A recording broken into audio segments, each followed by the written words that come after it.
महाराष्ट्र के सुकरात। अब समझे सुकरात कहने का क्या मतलब है? आप जानते हैं सुकरात? कितने लोग जानते हैं? थम्स अप करके बताएं। सुकरात मतलब बहुत गजब आदमी है इस दुनिया। वो मतलब मूर्ति बनाते थे, मूर्ति स्कल्पटर, मूर्तिकार थे। और मूर्ति बना के जितने पैसे वो इकट्ठे करते थे तो उन पैसों को वो खर्च करते थे उस आदमी से चर्चा करने में जो उनकी जिज्ञासाओं को खत्म कर सकता है।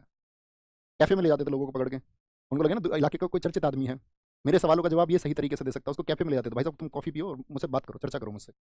और जब तक संतुष्ट नहीं हो जाते थे तब तक उसको छोड़ते नहीं थे। सोक्रेटिस, आप पढ़ते होंगे सुकरात, कोई किताब नहीं लिखी इन्होंने, कुछ नहीं लिखा, कुछ नहीं।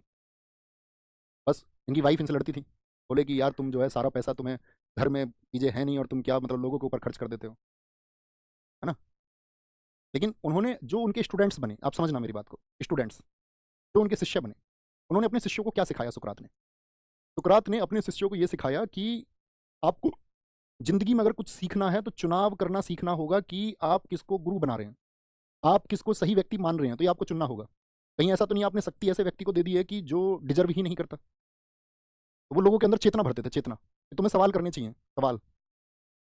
जैसे कि उनके शिष्यों ने एक बार, चर्चा आती है, बड़ी चर्चित आती है कि एक आपका मतलब कि एक जगह सभा हो रही थी, तो जो सिकंदर के पिता है, फिलिप सेकंड, फिलिप द्वितीय, तो बहुत सारे लोग ये मानते हैं कि जो फिलिप द्वितीय है वो ईश्वरीय औलाद था, ईश्वर की कृपा से पैदा हुआ, कि जो वहाँ पे ईश्वर है, ठीक है, उस ईश्वर ने आपका रूप लिया और सांप का रूप धारण करके और उसकी जो माता थी उसके शरीर से संपर्क बना करके और इंटरकोर्स किया। तो लोगों ने कहा कि यार फिर वो उसको हम ईश्वर क्यों मान लें? छात्रों, उनके छात्र तो सवाल करते थे ना, उन्होंने अपने छात्रों से कहा सवाल करने के लिए, तुमको सवाल दागने होंगे। तो उन्होंने कहा कि ऐसे व्यक्ति को हम ईश्वर क्यों मान ले जिसने दुराचार किया किसी एक स्त्री के साथ में, या उस स्त्री की परमिशन के बिना उससे जो है आपका के शरीर से संपर्क स्थापित किया। तो जो वहाँ पे ज्ञान दे रहे थे वो आपका तो बड़े घबरा गए, उन्होंने कहा यार ये तो सवाल पूछने लगे, सवाल पूछेंगे तो गड़बड़ होंगे।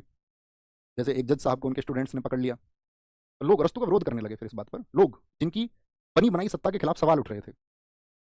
जैसे अरस्तु के शिष्यों ने एक बार एक जज को पकड़ लिया, उन्होंने जज से पूछा कि तुम जो ये कहते हो टू बी हैंग किल दैट, तुम जो ये फांसी पर लटका देते हो किसी भी व्यक्ति को, तो तुम कैसे तय करते हो कि वह व्यक्ति हत्यारा है, वो एक किलर है?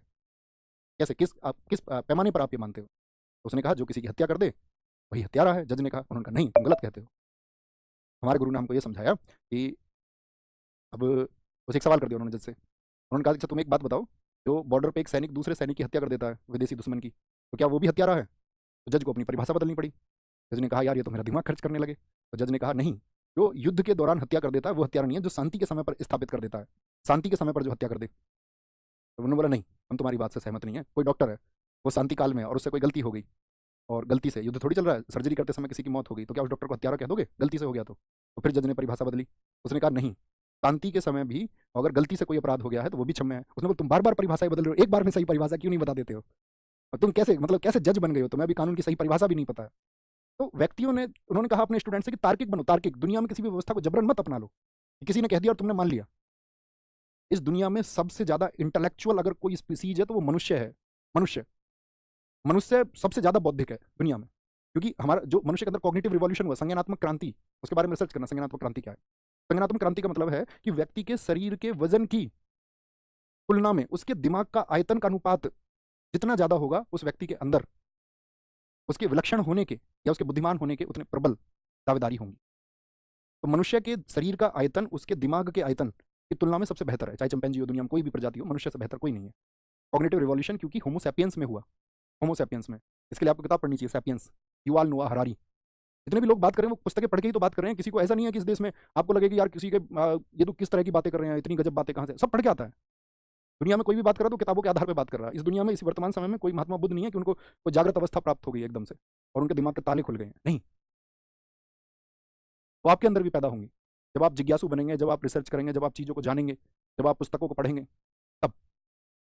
ठीक है। तो महादेव गोविंद रानाडे, इसलिए इन्होंने भी क्या किया, अपने